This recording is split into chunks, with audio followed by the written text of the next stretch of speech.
Perkenalkan, nama saya Muhammad Syahrul Rusdiamid dengan NIM akhir 206. Di sini saya akan mempresentasikan review buku dengan judul Game untuk Remaja dan Dewasa. Daftar isi ada daya pikat video game, lalu kedua dampak dan optimalisasi video game. Terus kita masuk dari isi bab pertama, yaitu ada kualitas grafis.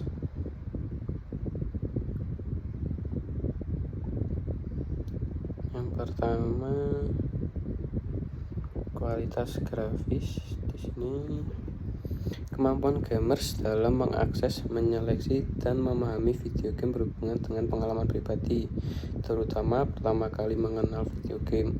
Semua informan memainkan video game sejak anak-anak. Mulanya mereka memainkan arcade yang sederhana dengan menggunakan konsol sejuta umat. Namun sekarang ketika pengguna di usia dewasa, permainan arcade mulai ditinggalkan. Sebagai gambaran, melalui laman Business Insider UK, penjualan konsol terus mengalami tren meningkat. PlayStation 2 misalnya, hingga tahun 2016 sudah terjual sebanyak 158 juta buah. Hingga saat ini, video game terus berkembang seiring dengan perkembangan teknologi yang mendukungnya. Grafis video game tidak pernah memburuk, gameplay video game tidak pernah mengalami downgrade. Mereka berevolusi seiring dengan perkembangan perangkat keras maupun lunak dari komputer maupun konsol yang mampu mengakomodasi kebutuhan grafis setiap game. PS4 dengan spesifikasi AMD Jaguar 8 core dan kartu grafis 1.84 DFLOPS AMD Radeon. Secara singkat, dia mampu menghasilkan FPS rate yang tinggi dan kualitas gambar HDR lebih bagi setiap game yang disajikan. Artinya, setiap gamer akan dimanjakan dengan kualitas grafis yang semakin detail tanpa perlu khawatir lagging akan menghampiri pada setiap permainan. Terus kita masuk submateri selanjutnya, yaitu ada alur permainan menarik. Pengguna kemudian mulai memahami daya tarik dan manfaat dari video game. Beberapa permainan seperti konsol saat ini menyajikan dirinya sebagai sebuah paket permainan yang komplit. Dari sisi grafis hingga skenario permainan, video game menyajikan permainan yang mengajak para pemainnya untuk berinteraksi dan berlomba-lomba menyelesaikan sebuah misi. Bagi pemain pun yang telah menyelesaikan sebuah level, dia akan berlomba menyebarkan melalui forum bagaimana caranya untuk menuntaskan sebuah misi. Hingga gambaran PC game seperti Call of Duty sejak kemunculannya di tahun 2003 hingga 2018 sudah melahirkan 15 seri permainan dengan latar peperangan yang berbeda, dari latar perang dunia hingga latar perang modern. Kemudian daya tarik yang dijual untuk melalui konten game maupun grafis yang selalu update menjadikan salah satu alasan kuat di mana penjualan konsol, PC game, dan mobile game terus mengalami tren positif. Video game memiliki daya tarik yang unik melalui berbagai genre permainan yang disajikan, misal action, adventure, shooter, simulation, sport, and strategi. Video game selalu menarik untuk dimainkan. Sebagian gambaran PC game seperti Call of Duty sejak kemunculannya di tahun 2003 hingga 2015 sudah melahirkan 15 seri permainan dengan latar peperangan. Lanjut ke submateri berikutnya, ada interactivity, living a virtual life. Setelah memahami dan menyeleksi penggunaan video game sesuai kebutuhan masing-masing, pengguna juga mulai mencoba untuk menganalisis proses mereka memainkan video games. Tahapan ini juga sampai ke tataran pemaknaan yang lebih mendalam dari berbagai aspek dalam video games, mulai dari perkembangan teknologi, konten, hingga sudut pandang permainan. Lalu kita masuk ke bab yang kedua, yaitu dampak dan optimalisasi video game. Seperti dipaparkan di bab sebelumnya, manusia merupakan makhluk bermain yang tidak dapat dilepaskan dari permainan video game. Merupakan salah satu sarana manusia untuk bermain. Seiring dengan perkembangan teknologi, maka video semakin kreatif, tersimulasi, mirip kenyataan, dan mudah diakses. Terus kita masuk ke subbab isi bab 2, yaitu materi pertama ada perhatikan durasi bermain game. Setelah memahami dan menganalisis berbagai aspek dalam video games, pengguna lalu berusaha memverifikasi dan mengevaluasi bagaimana mereka mempermainkannya. Paparan konten media pertama pada audiens. Dampak ini kian terasa jika kita terpapar dalam jangka waktu yang lama dan terus-menerus. Pada anak-anak tentu akan susah untuk mengatur dan membagi waktunya.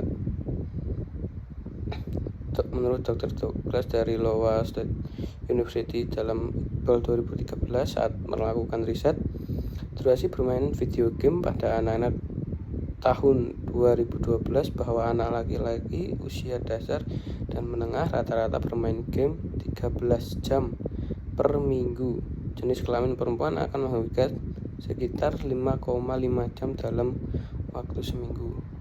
Hingga umur 21 tahun, anak-anak Amerika telah menghabiskan 10.000 jam bermain video game, belum termasuk game arcade. Douglas menyarankan agar pengguna video game dikontrol dan tidak menyita banyak waktu luang anak. Kita masuk ke subbab yang kedua, yaitu dampak negatif video game bagi dewasa awal.